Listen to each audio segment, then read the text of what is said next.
Good morning everyone. In the last video we have already discussed about the formula used in Excel. Now we will discuss about functions used in Excel. Commonly used functions are: the table shows some commonly used math function with a description of what they do and explain with the help of an example. First है सम function के through हम क्या करते हैं, calculations को perform करते हैं और एडिशन का काम करते हैं. Calculates the sum of the range. Range क्या होता है? जो एक पर्टिकुलर सेल होती है उससे दूसरी पर्टिकुलर सेल की जो लिमिट्स होती हैं, यानी 1 से लेके लास्ट तक जो सेल्स होती हैं, फर्स्ट उसमें फर्स्ट सेल का एड्रेस और लास्ट सेल का एड्रेस, वो उसकी रेंज कहलाती है. तो हम जो पैरेंथेसिस होती हैं इसके अंदर ब्रैकेट्स होते हैं, उन ब्रैकेट्स में हम उस रेंज को अप्लाई कर देते हैं. जैसे यहाँ पर हम लिखा हुआ है, यहाँ पर आप देखिए, यहाँ पर एक कुछ वैल्यूज़ दे रखी हुई हैं, 10, 7, 15, 23, 9, इन सब का टोटल यहाँ पर ये 64 कराया गया है. तो इसके लिए हम क्या करेंगे, इस पर्टिकुलर सेल में हम फॉर्मूला ये लिखेंगे इक्वल्स टू सम, और ब्रैकेट में लिखेंगे जो फर्स्ट सेल का एड्रेस है D1 और जो लास्ट जिसमें 9 वैल्यू पड़ी हुई है उसका एड्रेस है D5. तो हम जब इसको अप्लाई करेंगे और एंटर जैसे ही करेंगे तो वहाँ पर टोटल आ जाता है, और जो फॉर्मूला होता है वो हमारा फॉर्मूला बार पे आ जाता है. इसी तरीके से कुछ और वैल्यूज़ को अगर आप सम करना चाहते हैं तो आप अलग अलग तरीके से दे सकते हैं. जैसे purpose calculate the sum of a series of number cells A1, B1, C1, D1 separated by commas. ठीक है, तो आप उस तरीके से आप डायरेक्टली उन वैल्यूज़ का भी प्लस कर सकते हैं, और आप जैसे यहाँ पर 1 + 2 + 3 + 4 ये लिखा हुआ है, तो यहाँ पर इसका सम भी आ जाता है. अगर हम कोई फॉर्मूला के थ्रू लिखते हैं तो हम डायरेक्टली वैल्यूज़ भी दे सकते हैं और एड्रेसेस भी दे सकते हैं. The benefit of giving the address, if we change the value in any address that will automatically changed. ठीक है, तो ये फ़ायदा रहता है. इसी तरीके से आप देखिए यहाँ पर कि calculate the sum of cells in a range from E1 to E5 and number specified as argument. तो हम जो इसमें जो इन्वर्टेड कॉमास हमारे जो सॉरी हमारे ब्रैकेट्स होते हैं उनके अंदर जो हम वैल्यूज़ देते हैं उनको हम आर्ग्यूमेंट पास करना कहते हैं. तो इक्वल्स टू सम तो हमारा फंक्शन है, E1 से E5 तक की वैल्यू है और आर्ग्यूमेंट 10 है. ठीक है, एक 10 भी है. तो return the sum of the range of the cells and the number 10. तो जो भी वैल्यू इनमें आई होंगी उसमें 10 प्लस करके ऐड कर देता है. तो इस तरह से आप सम फंक्शन को डिफरेंट तरीके से यूज़ कर सकते हैं. Calculate the sum of the cell in the range and cells from D1 to D5 and E1 to E5. तो अगर आपको दो रेंजेस करना है, जैसे ये वाली रेंज पूरी और ये E वाली रेंज, इसका टोटल का सम आपको कहीं पर लाना है तो आप ऐसे कर सकते हैं इक्वल्स टू सम. तो पहली रेंज है D1 से D5 और कॉमा लगा के हम लिख सकते हैं E1 से E5 तक. तो इन दोनों वैल्यूज़ का सम जो है वो उस पर्टिकुलर प्लेस पे कर देगा जहाँ पर भी हमने ये फॉर्मूला लिखा होगा. In the same manner average is there. तो जैसे हम सम कैलकुलेट करते हैं उसी तरीके से एवरेज भी हम कैलकुलेट करते हैं. एवरेज मैं आपको बता दूं कि एवरेज इस तरह से होता है कि मान लीजिए अगर कुछ नंबर्स हमने ले रखे हैं, जैसे यहाँ पर हमने ले लिया 4 + 5 + 6. तो यहाँ पर अगर हमने 3 नंबर्स ले रखे हैं, 3 नंबर्स दे रखे हैं, तो अगर हम उसको डिवाइडेड बाय 3 कर देते हैं तो उसका एवरेज आ जाता है. ठीक है, चाहे वो पॉइंट्स में हो या कुछ भी. तो या हमारे पास ज़्यादा नंबर्स हैं, मान लीजिए हमारे पास नंबर्स यहाँ पर जो है डॉट डॉट डॉट, हमारे पास जो नंबर्स हैं वो 50 तक नंबर्स हैं, तो फिर हम ये ऐसे यूज़ नहीं कर सकते. तो हम उसमें क्या करेंगे, उसमें हम क्या करेंगे कि फॉर्मूला के ही थ्रू फंक्शन जो हमारा एवरेज है उसको कैलकुलेट करेंगे. तो यहाँ पर हम एवरेज के लिए देखिए, यहाँ पर फॉर्मूला है हमारा average C1, C2 return the average. तो C1 से लेकर C2 तक जो वैल्यू हैं, यानी दो वैल्यूज़ हैं, उनका एवरेज यहाँ पर शो कर देगा. इसी तरह से यहाँ पर रेंज दे रखी E1 से E5 तक, तो ये डायरेक्टली उसका एवरेज कैलकुलेट करके दे देगा. इसी तरीके से आप चाहते हैं कि इन सब का एवरेज, इन सब का प्लस F में जो वैल्यू पड़ी उसका एवरेज आ जाए, तो आप इस तरह से दे सकते हैं कॉमा लगा के. इसी तरह से आप दो रेंज की एवरेज अगर चाहते हैं, जैसे यहाँ पर आप देख रहे हैं कि दो अलग अलग रेंज हैं और उनका एवरेज अगर आप चाहते हैं तो आप दो रेंज भी यहाँ पर एवरेज में दे सकते हैं, जैसा कि हम सम में दे रहे थे. इसी तरह से मैक्स फंक्शन होता है. ठीक है, और जो ब्रैकेट होता है इसको पैरेंथेसिस कहते हैं.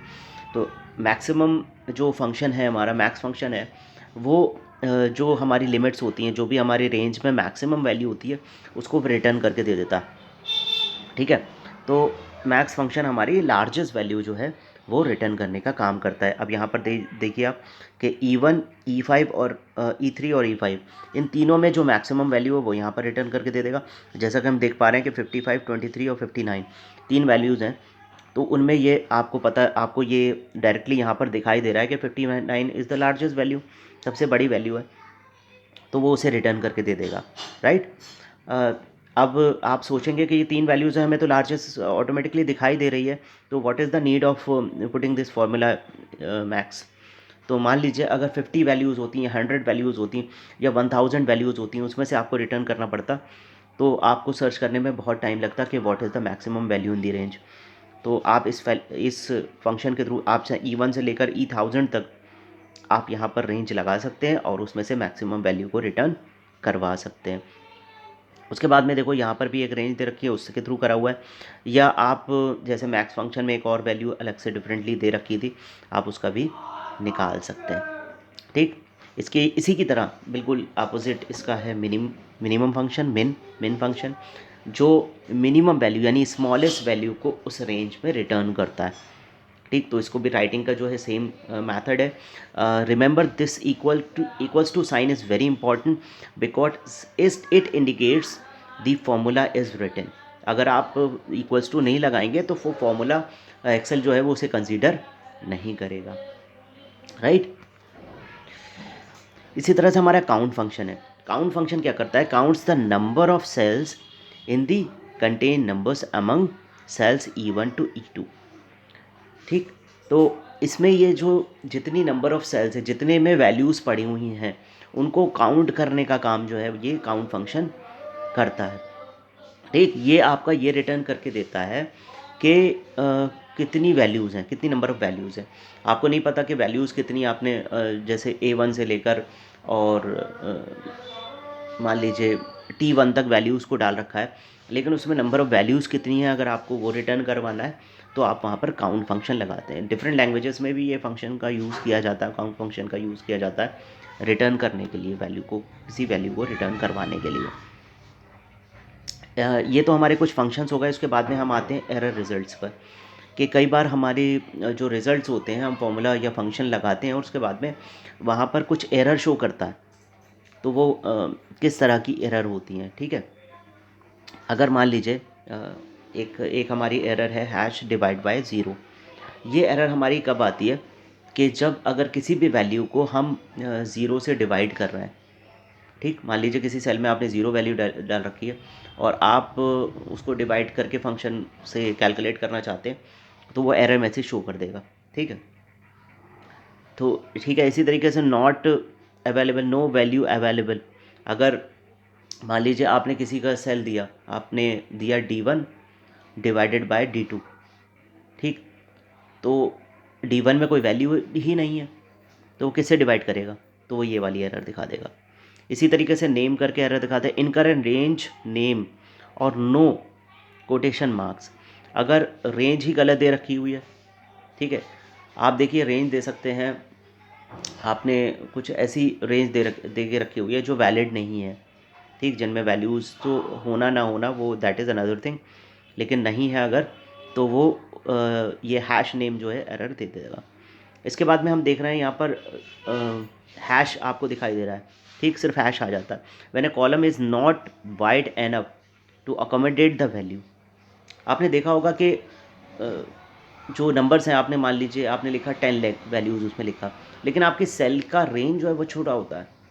अब कैलकुलेट हो गया, आपको ज़्यादा लंबी जगह चाहिए वहाँ पर, तो वहाँ पर हैश वैल्यू शो कर देता है। आप जब उस सेल की विड्थ को बढ़ाते हैं तब ये हैश हट जाता है और सही वैल्यू आ जाती है। ऐसे ही नम, एक हैश नम आती है, invalid argument in the function.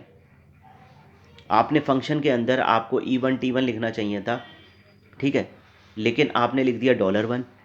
ठीक, तो डॉलर तो कोई रेंज नहीं है, तो वो शो कर देगा कि ये इनवैलिड आर्ग्यूमेंट है। इसी तरह से हैश रेफरेंस, ठीक, इनवैलिड सेल रेफरेंस। आपने सेल का एड्रेस गलत लिख दिया, आप वैल्यू को सम कराना चाहते हैं लेकिन आपने सेल का एड्रेस गलत लिख दिया, तो दिए देगा। और अगर डेटा जिस तरीके का आपको देना था, मान लीजिए आपको इंटीजर टाइप का डेटा देना था जिसमें नंबर्स आते हैं, लेकिन आपने वहाँ पर टेक्स्ट टाइप का डेटा दे दिया, तब वो आपकी इस तरह की एरर शो करेगा। तो इस तरह से ये एरर मैसेज हैं, डिफरेंट एरर मैसेजेस हैं जो आपको एक्सेल में देखने को मिलते हैं, और वो क्यों आते हैं ये हमने डिस्कस किया। उसके बाद function library, on the function tab in the function library group you will find the different type of functions. ठीक, या तो आप फंक्शंस को लिख सकते हैं, ठीक, और या फिर ऑटोमेटिकली यहाँ पर फंक्शंस आते हैं, जैसे ऑटो सम यहाँ पर आपको लिखा हुआ दिखाई दे रहा है। इसी तरह से यहाँ पर और फंक्शंस भी आपको लिखे हुए दिखाई देंगे। वो आपके financial, logical, text, date and time के, मैथ्स के डिफरेंट टाइप के फंक्शंस हो सकते हैं। तो अभी हम इनके बारे में एक्सप्लेन डिटेल में नहीं कर रहे हैं, ठीक। When I will take class in the school तो I will explain it, right. अब उसमें से ही कुछ फंक्शन जो हैं वो उसमें मैं आपको बताता हूँ, जैसे टुडे फंक्शन है, लेन फंक्शन है, SQRT फंक्शन है और इंटीजर फंक्शन है।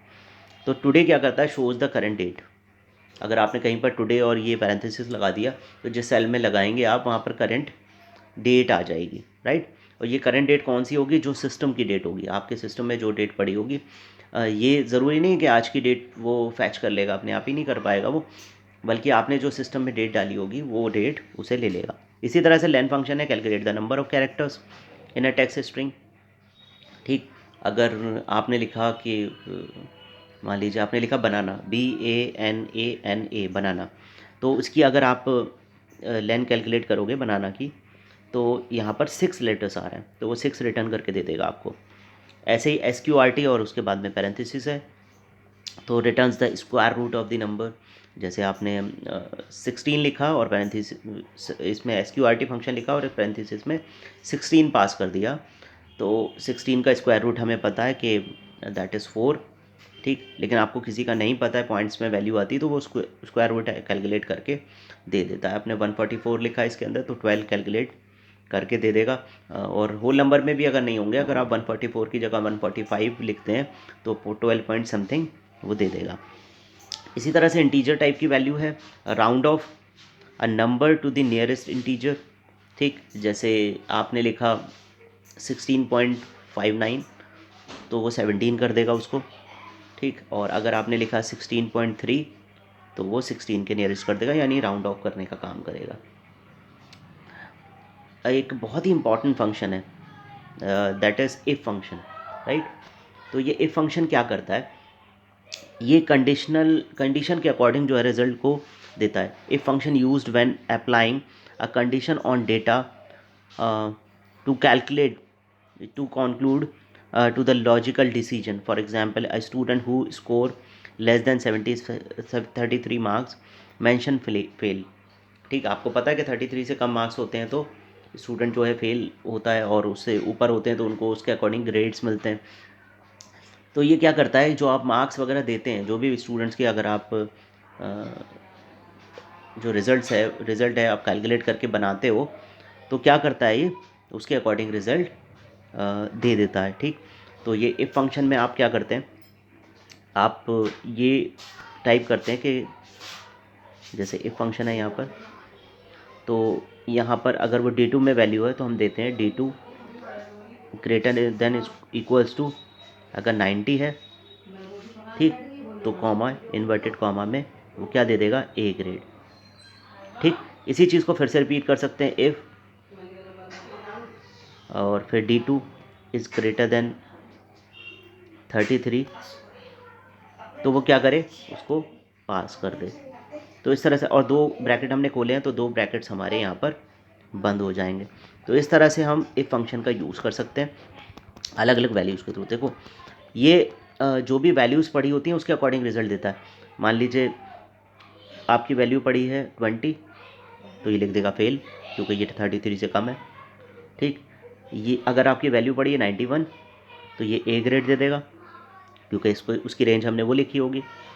अगर हमने मान लीजिए 90 से कम लिखी है, 88 किसी के मार्क्स आ रहे हैं, तो ये ग्रेड दे देगा B ऑटोमेटिकली।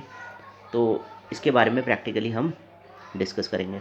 तो आई होप आपके ये अच्छे से समझ में आए होंगे फंक्शंस के बारे में, and I will take class also in the school. तो be regular in the school. Thank you very much everyone.